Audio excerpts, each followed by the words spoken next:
cuffs are off, man. Get right. Hey everybody, Adam Rank here. What's up, friends? Daniel Dopp here from the Fantasy Focused Football Podcast over on ESPN. It's Fabs here, Michael Fabiano from Sports Illustrated. Hey fans, this is AJ Dillon of the Green Bay Packers. I got to give a shout out to y'all at Get Right Fantasy. You know who you can trust? If you've got some questions about your fantasy squad, If you are not subscribed, what are you waiting for? You want to lose your league? If you want to check out a cool show on YouTube that'll help you get ready for the fantasy football season, check out the Get Right Fantasy Network. check out the Get Right Fantasy Network. You got to get right with the Get Right Fantasy Network. Best of luck with your podcast. Appreciate the support. Get you right. Enjoy the show. And I'm getting down cause I run my sleeves up. And I'm getting right cause I run my sleeves up. And I'm getting down cause I run my sleeves up. And I'm getting right cause I get. Bro, what's up, boys? I'm so stoked to be back. Mike, good job, man. Crushed it. Crushed it, dude. Thank you. I love the intro. Kendall, Mike, boys, welcome to. I haven't done a show in a minute, man. Welcome to the Extra Point. It has been a minute since we got together. I haven't seen y'all boys since the business meeting. We're not going to talk about that. That was a fun one. But stoked, man. Just fucking fired up to be back and having a show. We haven't done this in a while. So for those that are listening, welcome to the Extra Point. Y'all already know what it is. It's your boy, Phil Ruskin, holding it down. I got my guy, Mike, of course, classic Mike, and my guy from the Fantasy Football Tavern, Mr. Kendall Vanderbilt. Hey. We got to talk about Kendall. We haven't talked about this yet. We didn't talk about it pre-show, and we're going to talk about it right now. How fucking good does Mike's beard look?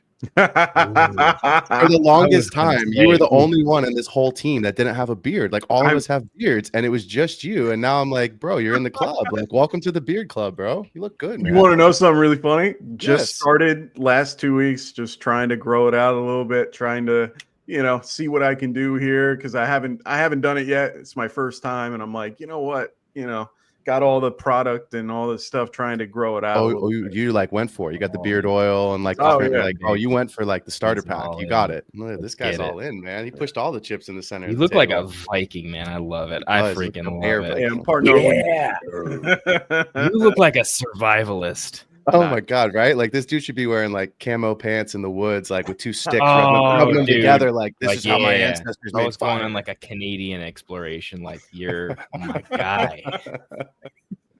Oh my god, I love it. I missed you guys, man.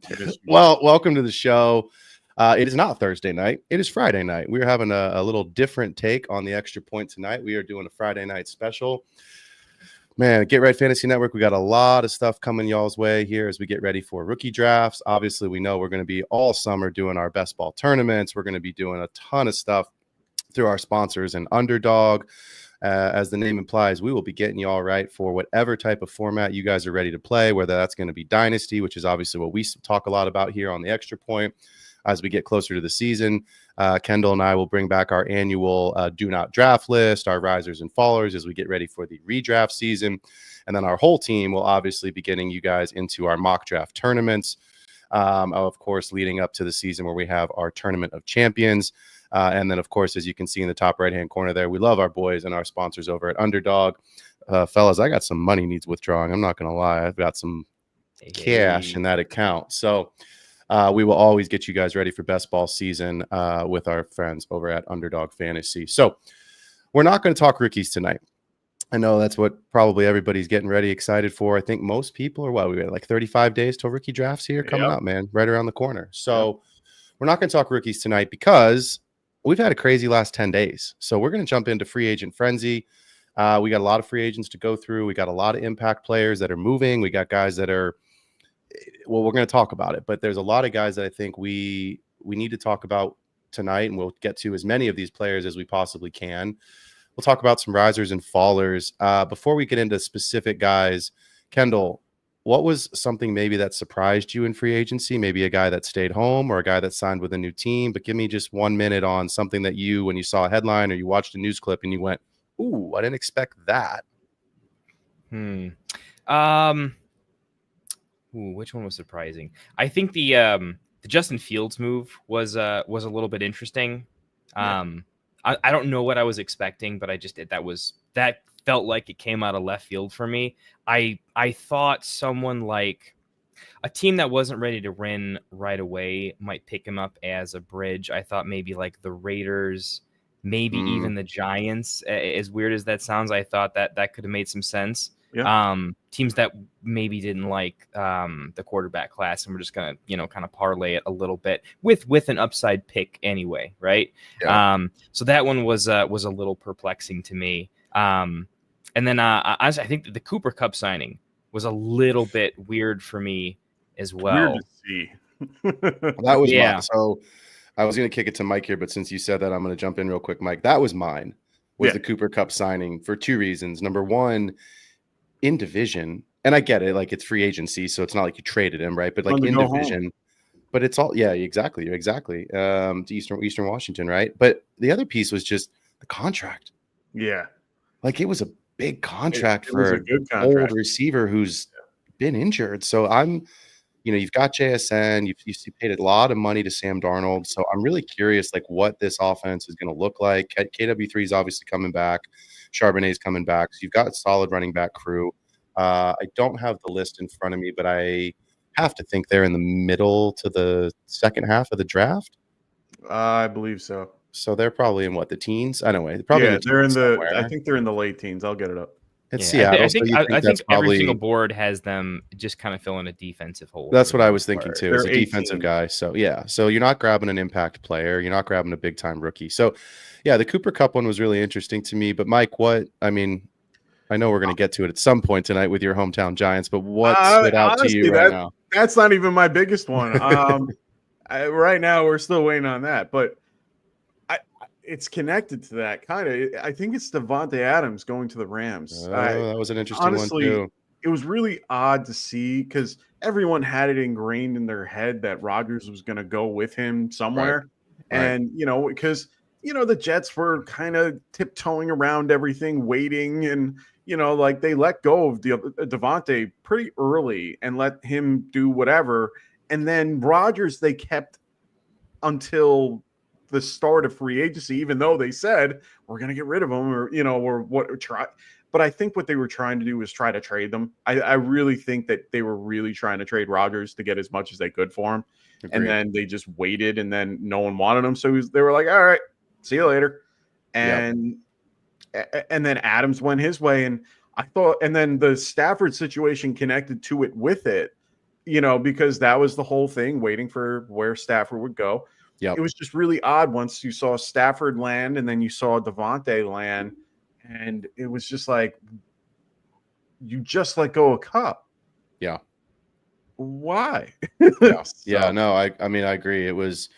That one was a bit of a head scratcher. I think a lot of people probably had Rodgers and Adams penciled into somewhere. I thought he was going to go to the Giants. Honestly, I thought they were going to try to package both and bring him to the Giants and, have a good, duo of guys like they kind of did to the Jets. Like same concept, just different rookies at wide receiver. So you guys think Kupp was the better target? I thought Kupp on a 1-year deal made more sense. I felt like it was going to be a shorter term thing. I thought the sides were going to flip flop in terms of landing spots for those guys a little bit. To me, what was interesting about Kupp was the fact that it's 3 over 45.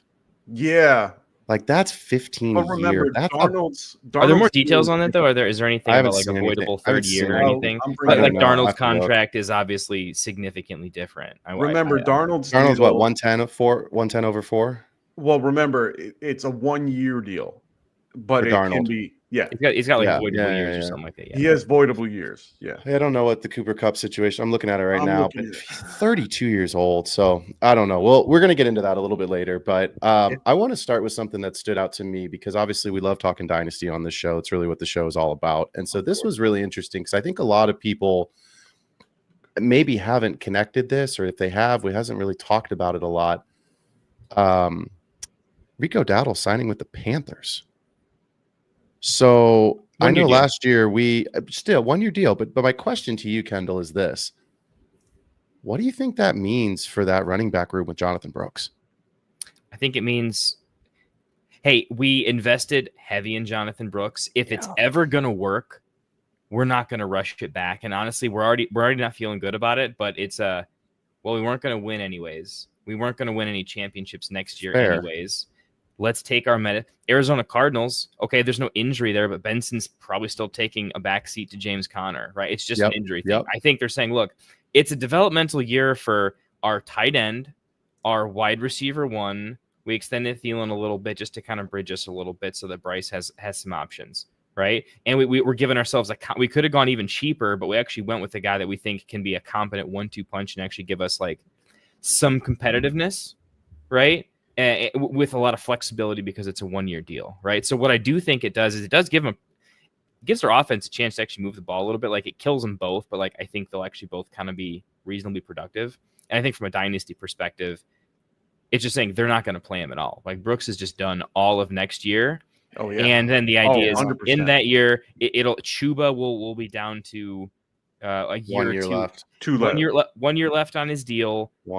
Brooks will leave in free agency, or they'll trade him to a contender at some point later on in the year, something along those lines. That's an option. So I think it was a decent deal from the Panthers, but from a dynasty perspective, if we want to get to it later, Rico Dowdle's one of my, if there was any hope for him, his career died overnight. 100%. 100%. And any shot of it, like it's just, there's no shot at him becoming relevant at all. So he's complete dust. If you own him, it's just you can't sell him at this point. He's someone you just have to hope to get production on, and in case of injury, just keep him. But he's kind of dead in terms of any potential upside that he could have. So, had. Mike, are you on Jonathan Brooks? Are you on the keep, trade, cut side of the house? Where do you land with Brooks and cut? Just straight cut on your dynasty roster.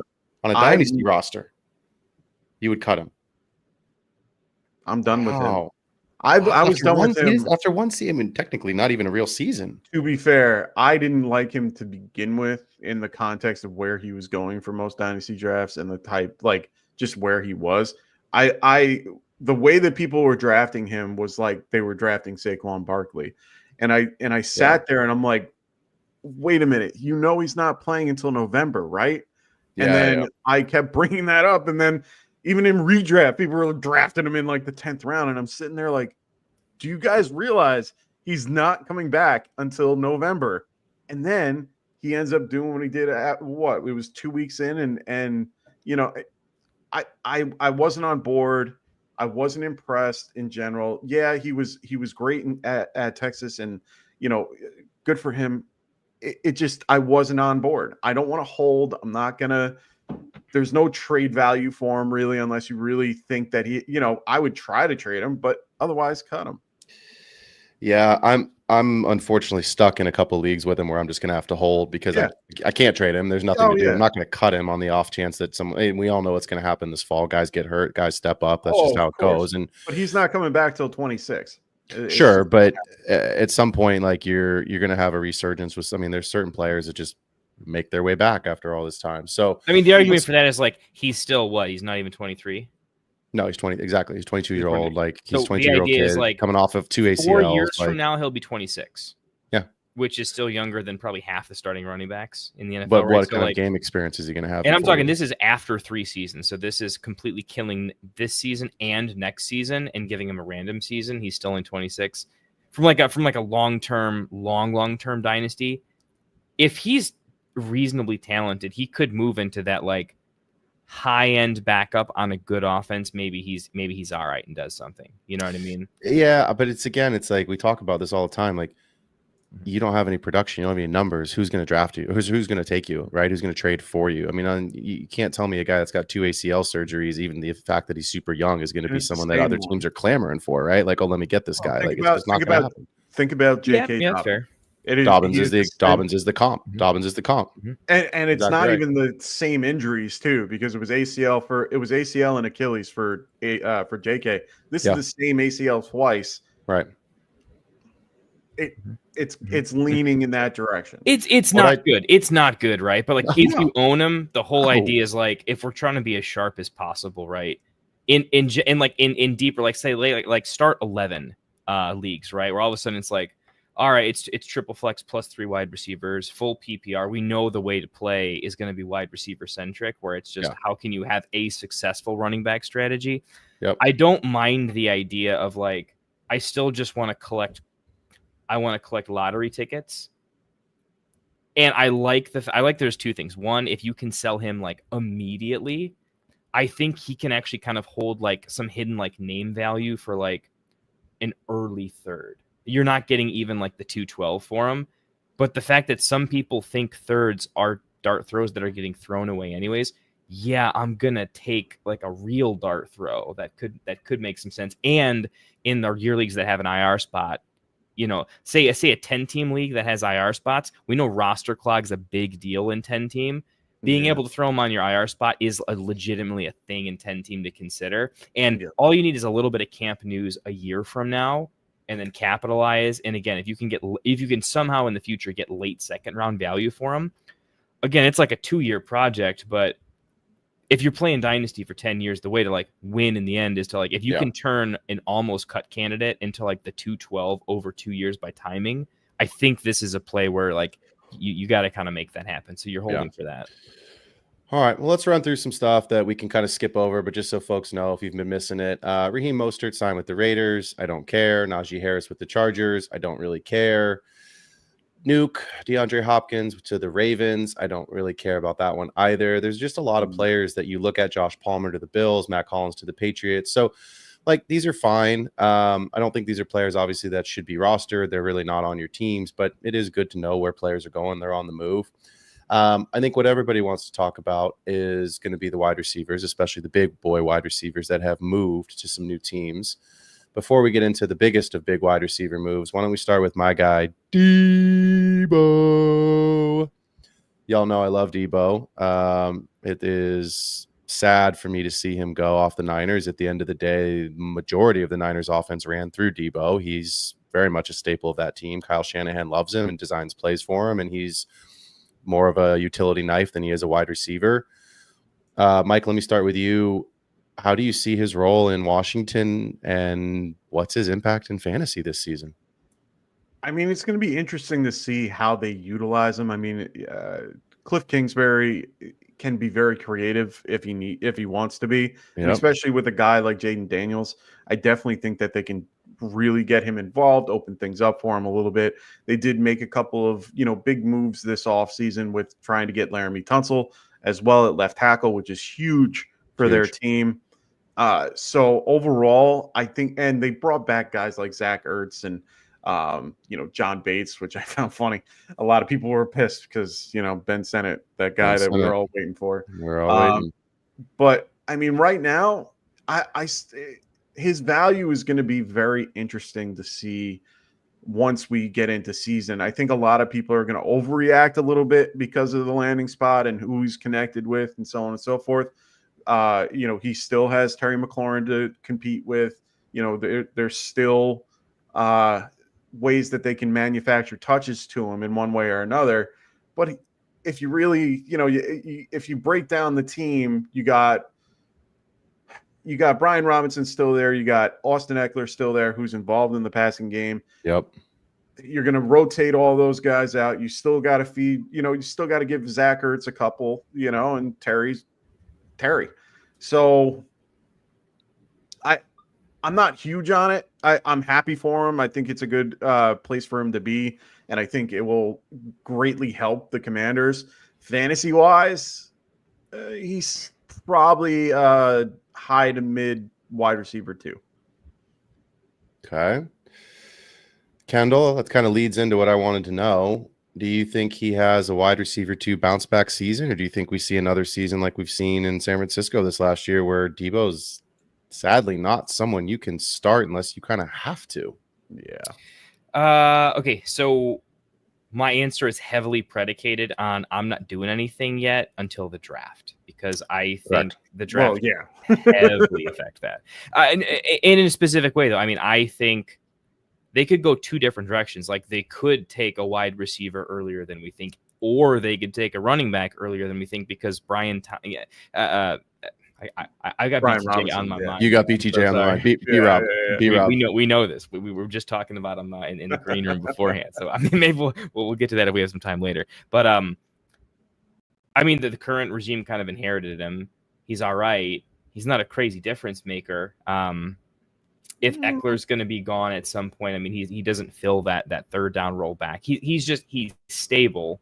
And I could see the team saying like, hey, we don't really want Jaden to use his legs as much. It would be nice if we had another way to manufacture the ground game in a pretty big way. I don't think they're going to go like big running back, but also this is also a draft where you can like throw a dart throw on day 3 and still end up with like, oh, holy crap, he's really good running back. Like this is the year for it. So, but it's more if they go wide receiver. If they don't go wide receiver at all, and they run it back. Ertz is taking some targets, but I actually think he's going to get a lot of goal line work. I like the offense in general. I think there's a really nice match with Kingsbury, actually. Kingsbury has always wanted to make speedy guys behind the line work. He tried to make Rondale Moore work, right? And I think that's just how his brain works. I don't think he's going to change his mind anytime soon. So if he can just, tidy up the drops a little bit and just get himself together, maybe some of the negative press and him actually just having negative production. He's the type of guy that we know he's dedicated. He's talented when he's on the field. He's physically gifted. If he got himself back to a little better shape, I think they're going to utilize him in a better way. Like the chances that Terry McLaurin has a down year because the ball gets spread around has to be about the same as Debo doing good or bad. It's all a little bit 50-50, but people are pretty down on him in the market. I think I'm above on where people have him projected. Like he's not going to be terrible, but he could be very good. Like there's arguments for like his touchdown rate could be better than Terry McLaurin's because of how he's utilized, right? Yeah, I mean, look, I think if you're like, obviously as a dynasty show, we try to give you all comps and trades and trade values. I'm also holding if I have Debo. I'm selling if I can sell, but most likely you're all holding because you're not getting offers for him. I hear Emeka Egbuka's name a lot to Washington. A lot of mocks that I'm seeing is that he's going to drop a couple of spots and Washington's going to snag him. And I think it's interesting, like you said, Kendall, because this is a pretty deep running back class. So to me, it's like, what do you do at 29? You probably take the best player on the board. I would think they'll take somebody on the – I mean, they just signed Laramie Tunsil, so like how much more do you need on the offensive line to protect Jaden? I don't know. They'll have to answer that question. But at the end of the day, you're probably taking the best player available, and I would think it's a defensive player at 29 for Washington. Because they were so close this year to making that run to the Super Bowl. And that's maybe the piece, especially with Dan Quinn being, even though he's the head coach, being a defensive guy. Kingsbury obviously is pretty creative. We've seen him be pretty vanilla, and we've seen him be like freaking Rainbow Sherbert and just blowing shit out the water, man, with crazy play calls you've never even seen. All of a sudden, you're like, fuck did you draw that up from? So I've always hated him for running backs, right? I feel like he's never felt them out. But to be fair, like he's done decent with wide receivers who weren't even like fantastic. Like I liked what he's done with offenses that shouldn't work, and right now no one can make Kyler work. So no, Kyler. How much of it was him? I've been getting offers for Kyler. People trying to trade Kyler to me, and I'm like, no, I don't. I'm out. I'm good. I've had enough. Me and Mighty Mouse are on a little bit of a break right now. We're gonna just had him offered up in one of my dynasty leagues right now. I do see Washington taking at least 2 skill position guys though. Maybe a second, maybe day 2 pick, right? 3rd rounder, 4th rounder, but I think they take at least a receiver and 1 developmental running back in this class. What would you buy sell for Debo? Let me put your dynasty outlook look on them into like tradable terms, if you could. Early 2.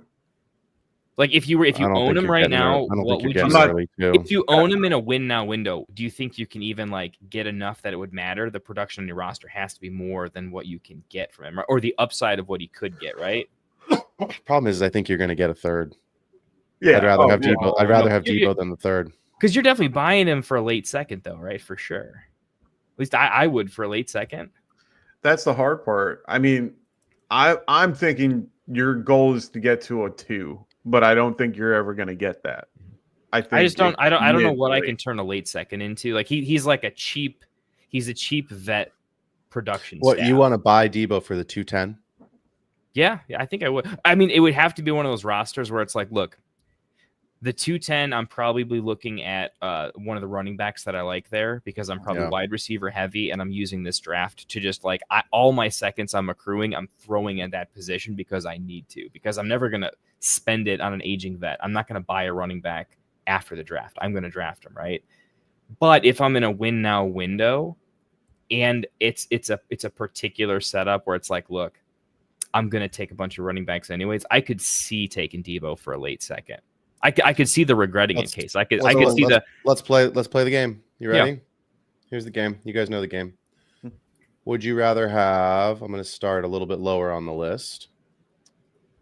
Would you rather have Elijah Arroyo or Debo? I'm taking Debo. Okay. Jaden Higgins, Debo. Jaden Higgins. Xavier Restrepo, I'm going Debo. Dylan Sampson. I like Dylan Sampson. Okay. Ollie Gordon, Trevor Etienne, Isaiah Bond. Bond is the only receiver that I've named so far. Yeah. So that's kind of what it comes to. So would you rather have Bond or would you rather have Debo? I think I would rather have Debo. Yeah. I'd rather have Debo. Trey Harris, Debo. Debo. Okay, so now let's get a little bit higher on here.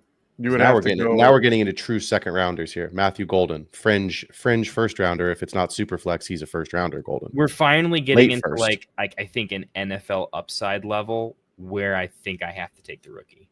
Yeah, Well, Golden's where I have the line. So I would where does that put us at? We're starting to take what about him at Burden? the far two. Well, right? but Burden is going to be in the top 5 in single quarterback leagues. Yeah. He's He's going to be in the 104. bad landing 105 spot. range. He could fall to the late You first. sure? But he's I not see making him it. I'm looking at a draft now. He got to the 10. Oh, I'm saying he could get to Mock? I think there's a limit though. Like at like the 11 or 12, you just look at the names. You're like, well, he could fall to the At the bottom. 110? Like 4. Yeah. I'd still rather have Burden. McMillan went 102. Hunter went 106. Ibaka went 19, and then Burden at 10. But you're not getting a late first for Debo. Oh no. So you'd rather I'm take just Burden. telling you. The idea was like where you he fell tried to sell him on last that year for a late first if you could. Yeah. That was the smart play. And if you couldn't, now it's like, all right. I mean, Like in my shoes, I'm like, if I could get a mid-second for him because there was a That's where the- believer, That's where I the would line is. I would definitely do that. But All like right, so I let's think go there's a down the buy clock. window. Like I'd buy him for 2/3 to somebody who thought he was toast. I would do that for sure. And if For I had sure to you would, but that's what I'm specifically, saying is like, yeah. I'd rather have Debo than 2/3. You got to find the right buyer in that situation. That's a thin market at that point for someone to see the 2/3 and go, they'd rather have two. I just don't think those are anyone's true dart like throws. I don't think anyone's considering buying him because everyone's so low on him. But I'm at that Correct. he's almost too cheap at this point to take a shot. And because once the draft hits, if they draft a wide receiver, okay, then yeah, I'm probably just done. But Yeah, I mean, that makes a big. All right, well, let's talk about another wide receiver because this is what everybody came here for. I know we got a bunch of people on the show tonight. They're all waiting for this one. We've been waiting to talk about it. I can't believe these words are about to come out of my mouth because it's just so weird. But DK Metcalf is no longer in Seattle, which, by the way, as a Niners fan, good fucking riddance. Bye. Get out of my division. Thank you very much. Go play somewhere else. But the Steelers. Kendall, let's start with you. I was shocked. I knew the Steelers would make a move. They've been trying to get Brandon Ayuk for the better part of a year. DK was obviously a big name. I thought maybe Devontae would wind up there with Aaron Rodgers in a package deal to go to Pittsburgh for one season. I thought that could be a real possibility. A lot of people probably had that. That was probably the bet. I should have bet that in Vegas last week. I would have lost, but that was the betting market in Vegas last week. So I think when you look at DK to the Steelers, Kendall, I'll save my comments till the end. I'll let you boys chat about it. What is your first impression of that trade? Or that signing, excuse me. Don't know how negotiations went down, but they clearly had to get somebody to then get the quarterback they wanted. I do find it odd that I'm hoping they've already had a deal done with Aaron, like behind the scenes for a minute, and they're massaging it or something. Because it seemed like you signed the big name, whoever it was going to be early, and you use that as your push the chips in the middle, bring the right quarterback over at probably a slight discount because you put your money in, and you're probably going to try to deal Pickens. They're the team that tends to get rid of wide receivers a year early before they get crazy. They're known to do it. I think they'll do it if they can. If not, he'll get solid production for a year.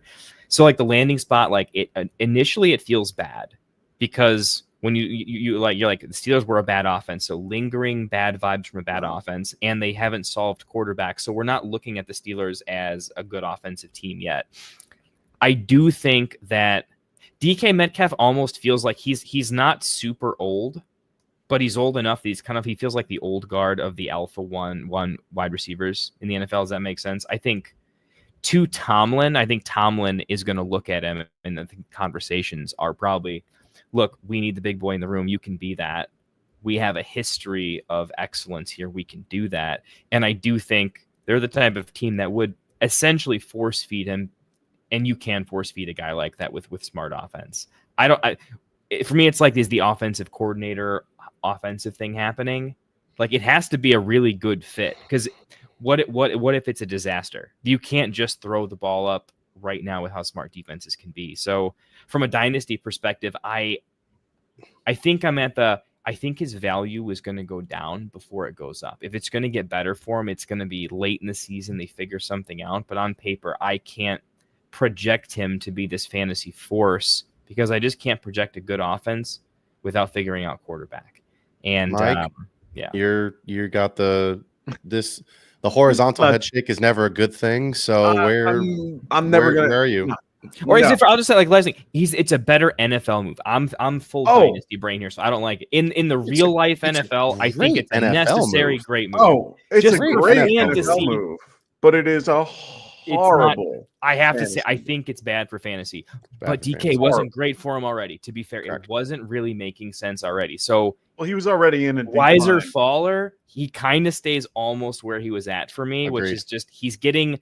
Other people are passing him up that are in better situations. And you remember when David Montgomery, where we were really feeling good about him for a while, and then he was just like, he's not an RB1 anymore. He's just, the situation is not as good, the Bears or whatever. He feels like a player, which is like, hey, the situation's not good to ever get. But the way we look at Garrett Wilson right now, it's kind of like, dude, we love him. Is the situation ever going to be good enough? And it's like, if Garrett Wilson had a downgrade, we'd be having the same conversation, right? I think that's just what happened to DK. Is he's now going to enter that range of you like him in drafts, because you're like, the upside of that caliber. Why is he going in the 7th round? Oh, because he's on the Steelers. And what's the passing volume going to look like? I think he's going to be a huge discount in redraft this year. Oh, I think he's going to be a huge discount in redraft. I think the 7th or 8th round is exactly where you're going to get him, and that's going to be your wide receiver 3. Or if you're in a 2 wide receiver league, that's a flex for you. So that's great. But people overdraft the rookies this year that are very different than last year. Yeah, that's where guys like DK are going to be crazy value. I think you're going to see Genty get pretty high up that board, McMillan pretty high up that board. But after that, I mean, we'll see what happens when camp rolls around and landing. We don't even know landing spots yet, but. Mike, for the Steelers, from a dynasty perspective, Kendall kind of alluded to it, and is kind of what I wanted to talk about a little bit as well. But is DK a riser? Is he a faller? Is he just kind of neutral in your mind? Horrible faller. Faller. Okay, so you have him as a faller. Okay. Oh yeah. I mean, honestly, it's basically for him. He's going from a team that was incredibly pass happy to a team that is not pass happy. They have been historically bad, and especially with Arthur Smith coming in and being the OC. Arthur Smith, for the last 3 years, has had a passing offense being under 25, 25th in the league. He's always in the top 5 when it comes to rushing. Yep. He's 3rd and 5th when it came to rushing. And, now Najee's gone, which is another fun thing that I, really like. But now you're going to an offense like that. They're also trying to sign a guy like Russell Wilson. Or hopefully, to be fair, if Rodgers goes there, I'm a little bit higher on him, but not much. Probably like what Kendall said, around the same. Just because, Rodgers will throw the ball a little bit more, but he's more of a check down now. But Russ is the same way. So if you're getting one of the 2 guys, they all like to pass to the running back. So Jalen Warren, boo. Yep. But DK Metcalf, honestly, I don't want anything to do with him. Let's use George Pickens as who DK is going to be next year. He was wide receiver 42, and he only missed 3 games. I know. And he was 32nd in targets with 103. Yep. So, yep. That's roughly what his season will be. I think you have to take DK. I've been thinking about this for a while, actually. I think you have to take DK and you have to put his floor significantly lower. And I think this is the first time in his career that you can. You used to count on 10 touchdowns, or at least 8. Like 8. No, I think you're looking at 750 and 5. That's actually pretty fair. That's probably his ceiling. 750 and 5 in that offense. And that is fine wide receiver 3 production. Yeah. That's fine for the 7th round, the 8th round. But in a dynasty format, he definitely has low end wide receiver 1 if like for a game. Not in this offense. I'm saying for like a game. Oh, to get you into the top 10 for a week, sure, but anybody can get you in the top 10. I mean, like, you know what I think his season's going to be like. To be honest, tell me this isn't like a very accurate comp of where I think he's probably going to finish, but maybe a little bit better. Rome Dunes this past season, he caught a couple touchdowns. What was it, 6 or 7 touchdowns, about 700 yards? Rome, yeah, probably. Rome. He had a decent season when it looks like it was okay. 3 touchdowns. It was only 3. 734 and 3. Okay, so I know the 734 was pretty close. Sprinkle on an extra three for DK, but I think that's what it's going to feel like. It's going to feel like, hey, he's really good. Oh, this offense just doesn't have enough volume, does it? So we were talking about this pre-show. Now, granted, what I'm about to say is a best ball format, so it's obviously a little bit different. But I am trading or trying to trade for Jamar Chase right now for the obvious reasons, right? Best wide receiver in the league. The ceiling is through the roof. At the end of the day, you guys know this. You guys play in a lot of leagues with me, and this is how I always construct my team: is super wide receiver heavy because I'm chasing that volume and that upside, and I want those touchdowns. I don't see where DK gets to double-digit touchdowns because the Steelers don't score enough touchdowns. So if we're saying we don't even think he can get to double-digit touchdowns, you've got George Pickens, you've got Jalen Warren, whoever else they're going to bring in and sign or draft, and Fergie. I mean, there's just not you still have Freiermuth there. So like, there's just not enough volume. Ferg's in Dallas. So there's just not enough for me to say like, he's going to get there. I have to see the path. I know the talent is there. He's always been talented. The minute that he walked into the interview with the Seahawks with his shirt off, and you were like, dude, this guy should be this guy's a Greek god. Like, we freaking get it. You're an unbelievable. He eats candy. I know his diet is like coffee, candy, and eats like 1 meal a day. And I'm like, well, I don't. If I did that, I'd be fat. What the hell's wrong with this guy? I had diabetes. Yeah, no shit. But my point being is like, I can always project based off of talent for a guy to get there.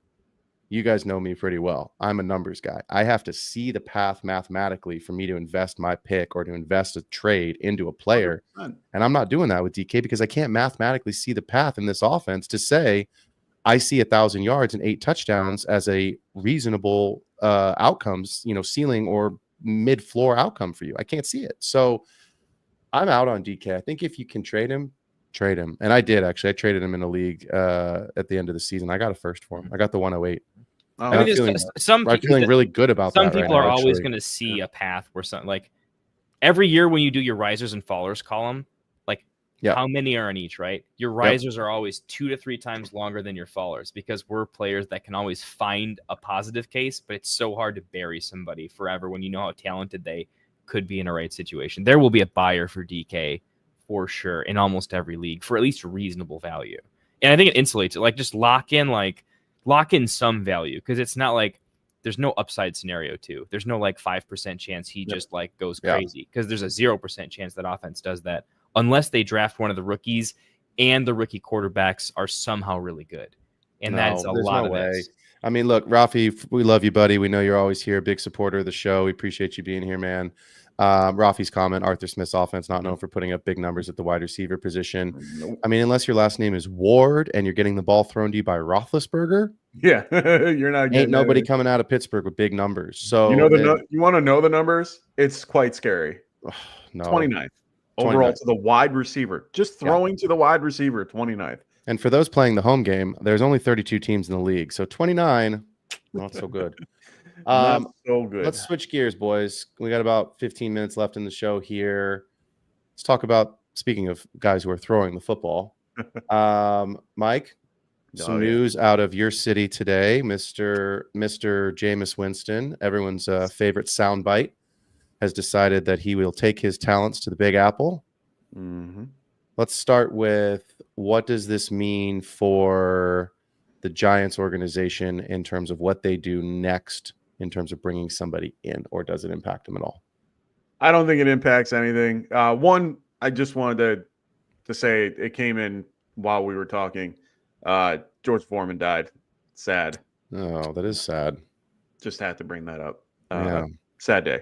But from the reports that I keep reading, Garofalo already came out and said, even though they just grabbed Jameis, it doesn't mean that Rodgers isn't in the cards still and able to be a part of this.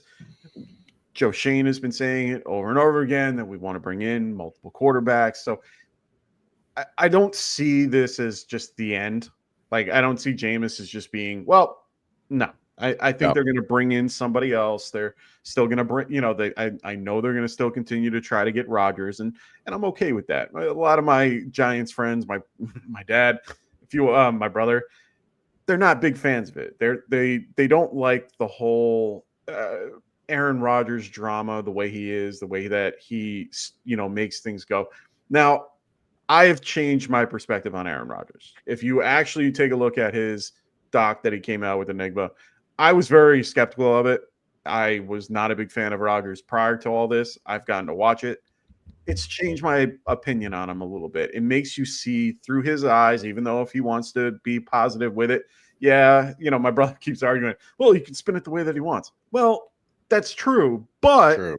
Very true. Even if he's spinning it the way that he wants, you get to see the person that he is through that particular conversation and, just how he interacts. So after watching it, you got to see the type of person he is. He's hyper competitive. He's looking out for his mental health. He rose real quick and, got to what he wanted to. And then it was just really, what do I do from here?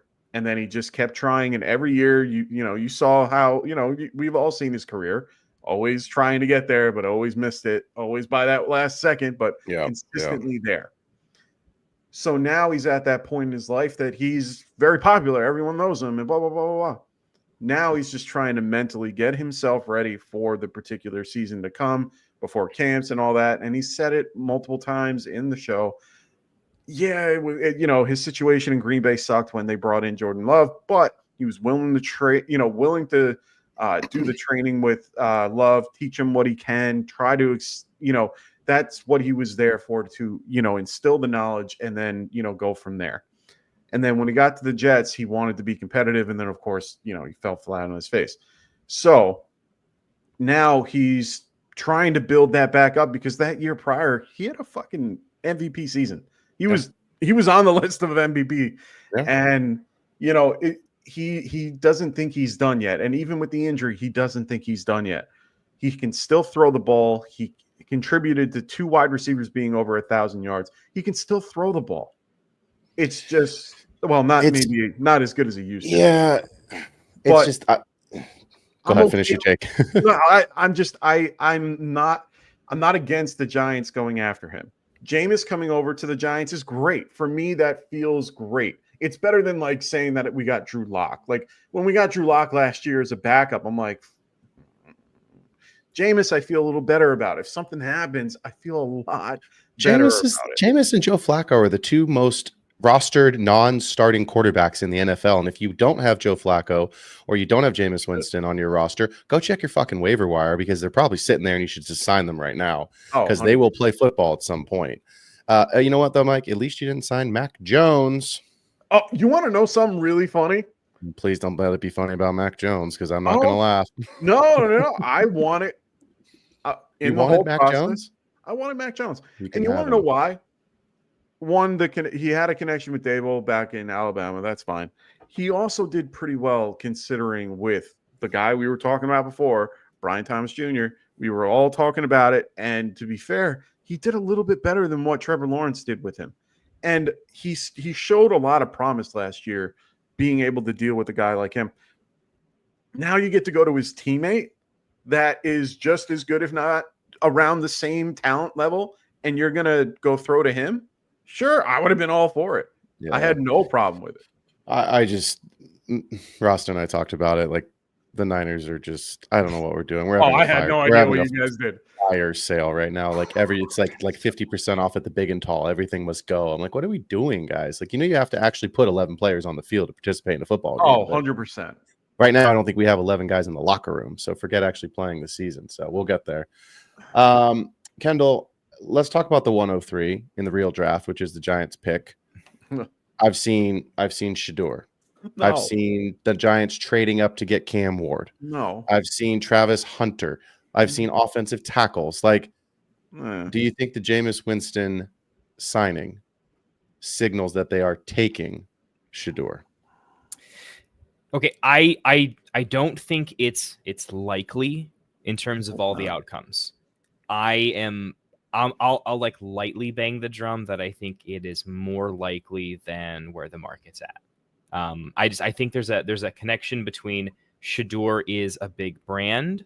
It's a major market. It could make a lot of sense if you have to do something, and every quarterback is a little bit of a it's a gamble anyways. If you have to gamble, that's a decent gamble. There's enough behind him that a lot of people are invested in making it work and it working for his employer, right?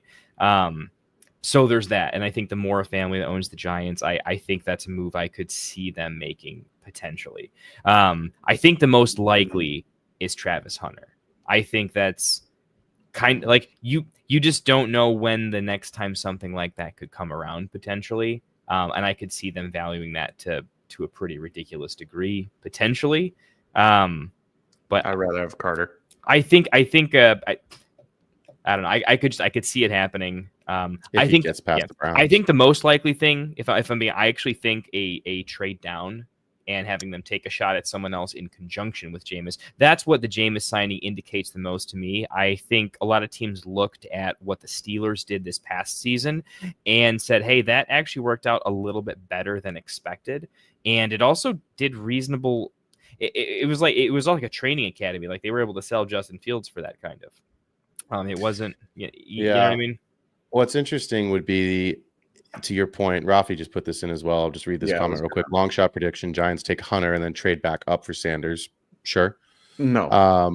Please. I don't see it. I don't see it either. But sure, like why not? They could see Travis Hunter as can't miss, but they could see. And like, what if Shador falls? Then they could say, hey, at this point, we'll pick up the phone, but we're not doing it this early. What I do think is interesting though about what you just said, Kendall, is this: if the Giants traded down, I think at that point, you're looking, if assuming you take a quarterback, you're looking at Quinn Ewers, you're looking at Jackson Dart. I think Jackson Dart in particular. Jackson Dart's probably the Jalen Hurts has on beat the absolute crap out of you, and I think they, it's not. But I think that probably, and hear me out on this, if the Giants trade down, I think that means they have Jameis penciled in as their starter. Because if you're trading down, you're not getting a high level caliber core. If you're passing on Shador, let's say the Giants are on the board at the 3. Right, and they don't take him.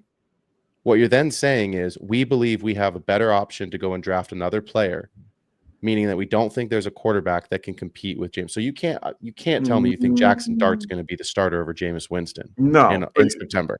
So here's my thing. And so this is all your thought process is all based off of if it's just Jameson. Or just Jameis? Like if it's I mean, as of today, on March 20, So I'm saying March 21st, there is nobody else there. It's just Jameis Winston right now. True. I'm thinking hypothetically if we were to get So either way, if Jameis is the only one on the roster and going that way, I agree with you. I think the problem is how low would you go to feel comfortable getting Dart? I don't think Dart's a first round player. I think Dart's going to be an early day 2 pick. But I agree to a point. Every mock that I've seen prior has him in the end of the first round where the Steelers are, because Steelers are in the same scenario we are. If you really think about it, Kenny Pickett 2.0. True, but I do think that Dart has a little bit more upside, and the way that just his particular brand and how he is and how he plays, just it's a little bit more of a step up than Kenny Pickett, in my opinion. I agree with that. Yeah. I just think, like, here's my thought process on, I'm gonna come back to the Giants for a second. Mm-hmm. I think they're taking a quarterback. And I think they're taking the Giants. I think they're taking a quarterback. I think they're going to take Shador. And I think they're going to, and here's why. Here's my thought process. Because they embarrassed themselves on Hard Knocks last year, where the 12-year-old in an office saying you should trade up for Jaden Daniels. And then what happened? Jaden Daniels not only took a first-year rookie quarterback, he almost took him to the fucking Super Bowl. But Jaden Daniels is nowhere. If you put Shador Sanders in last year's draft, where would he go? No, I'm not saying that he's anywhere close to him. Where would he go? Probably in the second round. So why the fuck are we aiming for him at 103? Because this is the NFL. This is the league of overcompensation. This is exactly what happens here. But Look at all these quarterbacks. Why are we talking about Aaron Rodgers at 42 years old still being relevant in this league? If they do it, why are we talking about Matt Stafford? Well, no, Stafford's being relevant in this. Stafford's a quarterback, but he's got 1-2 years tops left. Like, we're talking about guys that are continuously, like, look at the coaches in the NFL. They continuously get recycled. Look at the quarterbacks. They continuously get recycled and continuously get jobs year after year, after injury, after bad seasons, all this regression. And at the end of the day, this is a quarterback-starved league. So if you can go out and get Shador, to your point, Kendall, and sell tickets and get Prime in the Big Apple and eventually get to a point where you think he's the guy. And no, Mike, I mean, I know this isn't what you want because you don't think he's good, but like, I'm telling you, like, it's not even that. It's I've said it before. It's like spending $100 on a piece of bubble gum. It's like going to the store, giving the cashier $100 and saying bye, and this walking is the away. NFL. They just gave Tua Tagovailoa more money than Patrick Mahomes. It is a bubble gum that's going to make him a lot of money for a little bit, though. But that's the whole thing here. Like it's like buying an NFT maybe or something. You know, it's not going to. If you have it too long, bad things are going to happen. But in the short term, it's going to be kind of fun. It's just he's not. I think that you sacrifice a lot of future, like anything with the Giants' future, with going with him at 103.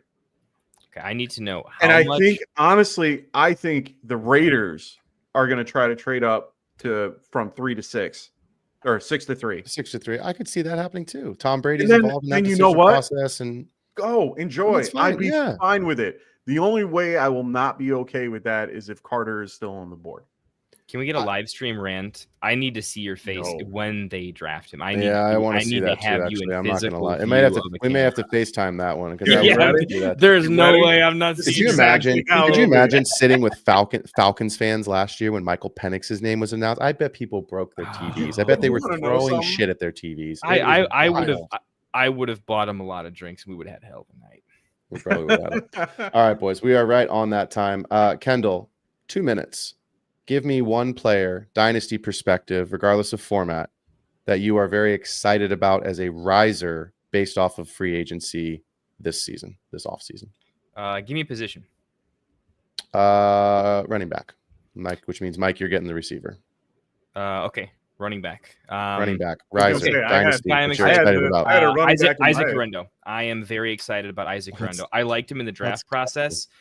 Great size and speed combination. He was good, but he was good quick. He got thrown into a game and he was very good, ripping off a long play. The fact that that's even like a thing that he did that fast. Just all the signs are there. Mason gone. Christian McCaffrey definitely could get injured. It could be the long-term thing where by week 3, Christian McCaffrey could be done indefinitely, and Isaac Guerendo could be a top 10 fantasy running back by end of year. That could absolutely be a case scenario. Or it could just be a situation where, honestly, I think the more likelihood is their only chance at going deep is to save McCaffrey for whatever's left of a potential run. That's your outlier outcome, but it's definitely the only shot you have. I could see them being nearly 60-40 as almost a dead even timeshare, just to keep McCaffrey a little bit fresh. And honestly, at this point in McCaffrey's career, he's still the guy, but Guerendo is no slouch when it comes to him spelling him. And Guerendo with fresh legs, he could do a little bit what Khalil Herbert did a little bit for the Bears when he came on the scene. He was ripping off long runs, doing some things, and he's an okay pass catcher, which I actually didn't think was going to be a big skill set for him, and I was more impressed by that than I thought. I'm very excited. I am trading for him. If I can get flip an early third for him, I'm doing it. If I got the 302, 303, where it's got that early pick appeal, I'm doing that for Guerendo all day. I like him over what I'm getting in the late second round in terms of running backs this year. That's kind of where I value him at. And his runway, it exists already. We don't even need to articulate it. It's clear that we can see where it's going to go. I have to do this. We said it many times on this show. You guys heard me say it. If Isaac Guerendo is healthy, there is a trade market that exists for Jordan Mason to be sent away from the 49ers. And as soon as that trade happened, I put it in the group chat and texted Joe. I was like, I fucking told you that would happen, because it makes the most sense. There was an opportunity for Mason to go. there's still some value and some tread on those tires. So I'm with you, Kendall. I am very high on Garendo. I've always been. Kendall, you and I done a lot of rookie stuff together. I was high on Garendo last year coming out. He was one of those guys. I said, do not let this guy get to your waiver wire. Draft him in the 3rd round with your 3rd round, your last pick. Mike, give us a wide receiver, riser or faller, not DK Metcalf, since we already talked about him for a couple minutes. Give us a wide receiver that has stood out in this process, riser or faller, 2 minutes for free agency.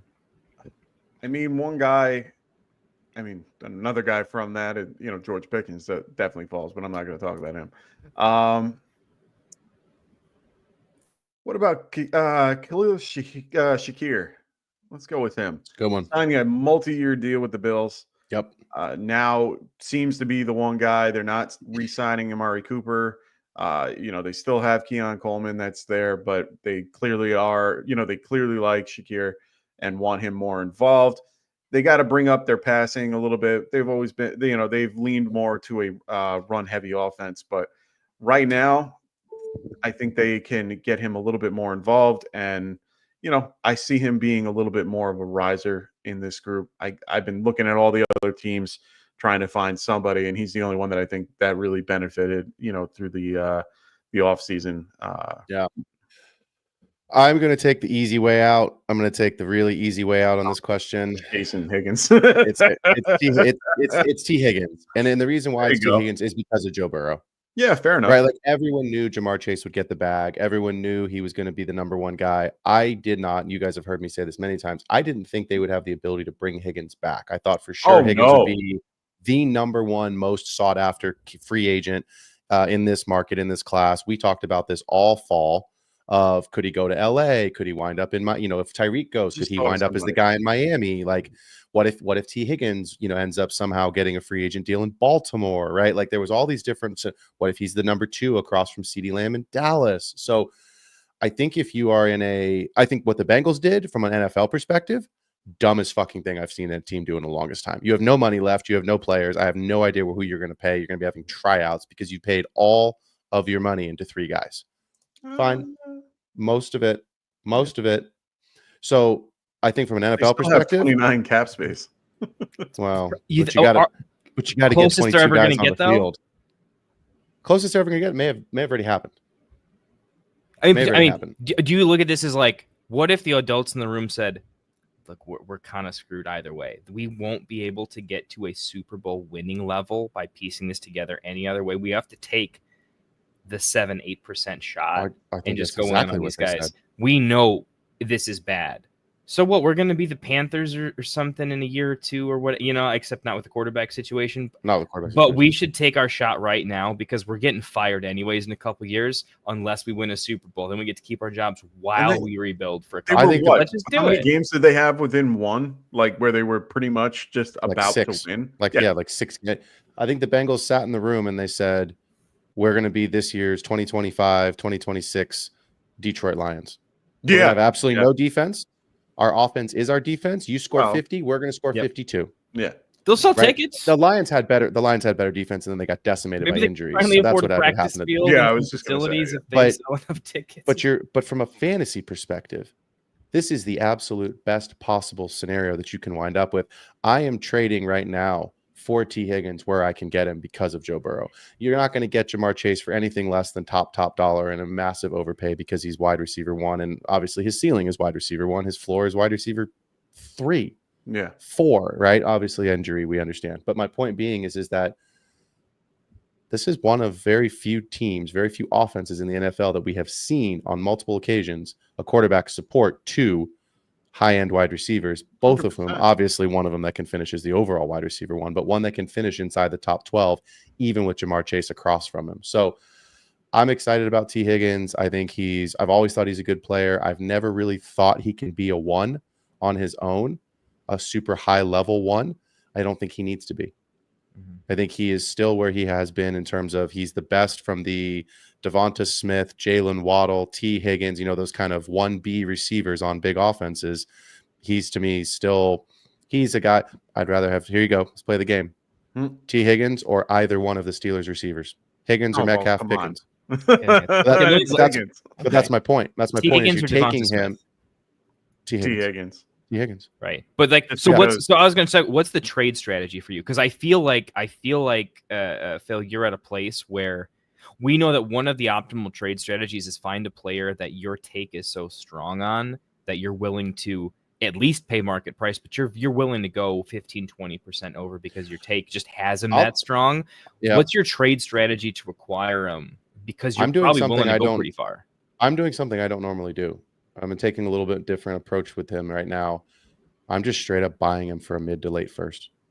Do you think you can get him for that price, considering the news does kind of have him steamed up a little bit? Are you getting a lot of bites on it? I have one right now that I'm. Or isn't that person are you getting countered for like? Well, at least the problem is, you know how some of these leagues go. I have the 101 in a couple leagues, and the guys are like, "Well, let me get that 101." Like, this isn't fucking candy, guys. I'm not just handing out free chips. Like, what are y'all doing? So, I think right now, you and I have always talked about this, Kendall and Mike. We've had this conversation many times. Like, our advice to all the listeners on the show right now is always package, right? Because if you go and you just make an offer for a single player, obviously everybody knows your trade target is, and you're obviously going to get a counter offer of a higher price because somebody wants to get top dollar in return. It's not rocket science. It's sales 101. So we always say package it, right? I want T. Higgins and I want Javonte Williams and I'm just making up players. But like, I want to put this package together with these picks, and ultimately the prize that I'm really after is Higgins. I think people understand what the news means with with Higgins being attached to Joe Burrow. I have these last couple of years of rookie drafts, I have always thought the same thing. If I'm not getting one of the premium guys, and I do think there are 3, maybe 4 premium players in every draft, then I'd rather take the shot with the mid to late first to go buy a commodity or package a late first and a mid second to go and just buy the guy that I've seen the production from, that I know, that I trust, with a quarterback and an offense that I believe in, versus taking the shot. Could I be wrong? Of course I could be wrong. But let me ask you this, Kendall, as a Bears fan. Would you rather have Rome or T. Higgins? Rome or T. Higgins. Right now, today. Right now, today, would you rather have Rome or Higgins? Rome is moving up my board so much that this is actually getting quite close. But right now, it would be T. Higgins. Right. But Rome was the 103 last year in single quarterback drafts, right? It was Marv, it was Neighbors, and then it was Rome. And we all love Rome. I love Rome. We've got everyone in this podcast has shares of Rome in their team, right? So do you have rankings on them yet, or no? I haven't gone that far yet, but yeah, because this is a really close game. I'm a little behind this season on some of my stuff. But the way I'm looking at it, right? If we just use like a Fantasy Pros as a pretty accurate ECR, because like they're tracking the market in more efficient ways than anybody else with enough people, right? They've got T at a dynasty wide receiver 15, right? Okay. The next, just look at the next in tier 3. Listen to the rest of tier 3. He's basically the bottom of tier 3. Marv, Ladd, Wilson, JSN. That gets you up to 11. Like one, I'm like, wow, that's getting in some rare air, right? But then I almost going to get your take. When I look at the guys below him, I'm trying to figure out, would I tier down plus and try to charge a luxury tax on a tier down in a player I believe in, right? Or do I try to tier up because I believe in it so much? The guys below him, Rashee Rice, Zay Flowers, Devonta Smith, Tet, Rome, Addison. See, I don't want to have this conversation because we're going to get ready to wrap the show, but we should have this in the next couple of weeks. Zay Flowers is mispriced right now. Zay Flowers is a big trade for target in my mind right now, and he's mispriced. Why? I think he should be higher than where people are ranking him. I think it's name value. I think Garrett Wilson is still getting ranked based off of name value. I don't doubt the talent of Garrett Wilson, but the production. Well, it's going to go down with Justin Fields. Well, that's my point. So it's like and why would Zay Flowers go up? Because they have not brought anybody in. Zay Flowers had a great season. Brought in Hopkins. We're going to make an episode of it, man. Let's do it. Because Hopkins doesn't. We just, they were all there this last season. They didn't bring in somebody. Trade and looks. We should do this. We have enough. They didn't. Here's my point in Zay. I don't think that the Ravens brought in any significant competition other than what they already had in the room. DeAndre Hopkins to me is not significant competition.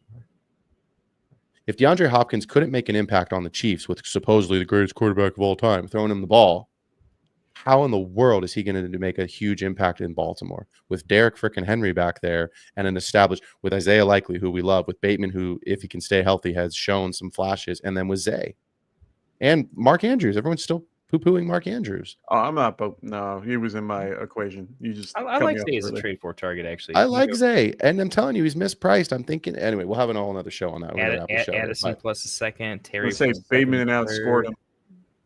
Yeah, there's. I like this. You T. got me Higgins. steamed up on T. You got me to the point where I was like, oh no, say beat him by. I want to know. You know when I get my player takes hot and heavy, we get Lad, Marv, we get into it. T. Like, where rank those three for me? Lad, Marv, T. And then I have a take no matter what you say. Lad, Marv, T. I have to keep it in that order for the simple reason. Dynasty or redraft? Dynasty. Using age. Marv. Don't stress yourself too much. How close is it? It's Marv, Lad, T. It's close. That's why it took me so long. Here's the reason why Higgins isn't number one of that three, because he's not the number one on his own team, and Marv and Lad can and should be and will be. That's my. We clearly have T above Rasheed, Devonta Smith, that type of, like, he is the most elite wide receiver 2. We put him in wide receiver 1. My whole point was when you thought Lad, Marv, you had to think about it for a second, and the fact that T is in that, like, oh, that's kind of rare air actually, right? Like, yeah, we're kind of there with him. Can I make one? That's out of those three. Yeah, and Dynasty. Yeah, CD, Lad, Higgins. It's that order. CD's still an elite talent. I understand quarterback play is poor and it is what it is, but you don't think CD's elite talent? Oh no. Him himself is. Yeah, CeeDee Lamb still has the number one. No. This ain't one or two most receiving yards last think about what just happened with the Cowboys and think about their current situation. Think about it. They have no running backs again for the umpteenth year. Javonte Williams and but I like Javonte Williams. Anyway, he was even with Cooper Rush in the field though. He's still wide receiver 1, and for me that's like that's pretty rare air. Their offensive line is going to be in the bottom, at least the bottom 20. They have no one else to complement him other than Jake Ferguson.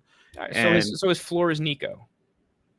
No, CJ was terrible. No, CJ was terrible. The Cowboys. The Cowboys is a gigantic. I'm saying roll CD is much better than Nico. Right? He's just a better wide receiver. He's a different class of talent. Or we think they're closer. Nico's a different talent. You have Nico ahead of CD Lamb. Like in like talent, like forget situation, but like you're drafting a team to go play in the yard. Like for me, like CD Lamb is like a different animal compared. I think CD Lamb's going to have a rough year, even if he is hyper targeted by Dak. Teams aren't going to let that happen over and over and over again. Can you stop it? Yeah. What's the lowest a Dak wide receivers ever finished though? The Dak. See, with a full. I would still have CD in my easily in my top 6 easily. But you remember in those years that he had guys like Amari Cooper and other guys supporting him, like being a second. They don't have anybody right now. Nobody now. Let's say I agree with you. I could slide CD. Like I could give a case for ASB, Neighbors, Puka, BTJ, but I can't at Nico and AJ Brown say like those guys will definitely like be better. Like I can't get CD outside of my top 8, I guess. And for me, that still keeps him in like an elite tier of like too good. The only reason I have CD ahead of BTJ right now is because we've seen it more consistently. We had one great season for BTJ. Do I think BTJ will overtake CD? Yes. Do I think the talent is there? 100%. Even with, and the quarterback play could be what it is because Trevor is Trevor and Dak is Dak, right? But at the end of the day, side by side, who's the more productive player? CD. Like I would put Nico had a full and Amon-Ra both ahead of CD. Okay. I'm literally looking at keep trade cut right now. They don't have the market doesn't have it that way. They have CD at wide receiver 4. I don't always agree. We've said a million times on the show, KTC is a great barometer. Use it as a price check, but don't use it as the fucking Bible. It's not the gospel, right? Not at all. So I can't, to your point, Kendall, I can't put Nico, Drake London, AJ Brown ahead of CD. I can make the case to put Amon-Ra, and I can make the case to put Puka easily. Now, but I can't slide him any further than that. 6 games into the season, the offense was bad and worse than we thought, I will then have to do the PSA. Okay, it hit an outcome that I wasn't prepared to bet on even a little bit, but I will reassess at that point. I just couldn't in terms of preseason rankings. But you can go to the roulette table and you can bet red or black all day, and then all of a sudden it hits green 00, and you're like, what the fuck? Like, that's not supposed to happen. And like, yeah, but that's why we do this. So, Mike, I want you to buy CeeDee Lamb and sell him for a profit and see what you. Lots and lots of content coming y'all's way. We are going to wrap the show. We are at an hour 10. I like to keep my shows to. I know we could do this all night, but I like to keep my shows to an hour. So, first of all, Kendall, obviously thanks for being here, but tell folks where they can find you from your social channels and obviously the Fantasy Football Tavern. Yeah, coming out of the hiatus, so hopefully new content coming in 2 weeks, I think. We'll see if I can get it a little sooner, but come check me out over at the Fantasy Football Tavern on YouTube. Me and Phil do a lot of Dynasty content, so there's going to be lots of market watch players to draft for. Hopefully there should be lots of interesting players that are more in the affordable bracket, players that you might want to take a look at for seconds and thirds. That's affordable. We can gain a little bit of an edge, and so I'm really looking forward to delving into the Dynasty. They've already been drafted year 2 and 3 sleepers and breakouts. So come check us out. Love it. Appreciate it, man. As always, absolutely love having you guys here. Mike, what am I doing with our layout? There we go. Sorry, it's been a minute. I'm letting you out. Yeah. You just let me click buttons over here like a fool, man.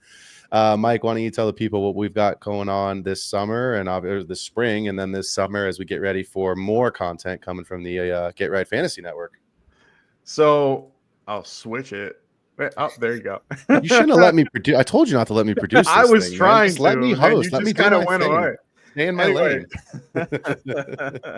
So we're gonna have these two wonderful gentlemen doing a lot of our Dynasty content, getting us out there in during this time of year, and then shortly after that, right after the draft, we're gonna start doing our mock drafts again and getting us on a Friday night mocks and getting that back up and running right after the draft so that we can get, we'll do a little bit of mostly Dynasty to start and then Dynasty startup. Then we're going to go into redraft and get into redraft season. We're also going to have Scott Fishbowl at one point in June and going, that route. And then we're going to have our Tournament of Champions as always with the mock draft of champions. And we're going to have our buddy here, Kendall, helping us out with that as well. So it's going to be a real fun off season. Really excited to see all that we, see all the content that we're going to, come out with and, continue to do.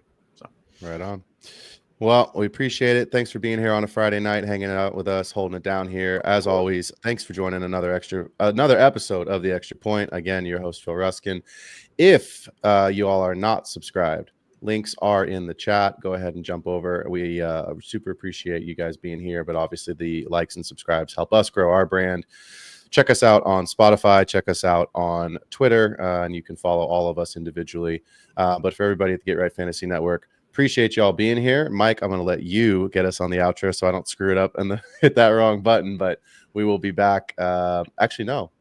Y'all boys know where I'm at next week. I never saw a snowboard trip I couldn't go on. So I will not be here next week, but we'll be back soon. We'll talk about all your favorite players. We'll give all of our bad takes right before you give your positive takes. I'll put all my stuff in the show doc, and you'd be like, Phil hates CeeDee Lamb. He hates T. Higgins. You got some time up in the ski lift. You get pop in the chat a little bit. That's right. That's right. That's it. All right. Well, appreciate y'all being here. Enjoy it. Have a great Friday night. We out. See you. Wanted to write fantasy is the play. Marking nothing, but I tune every Friday. Strategies provided.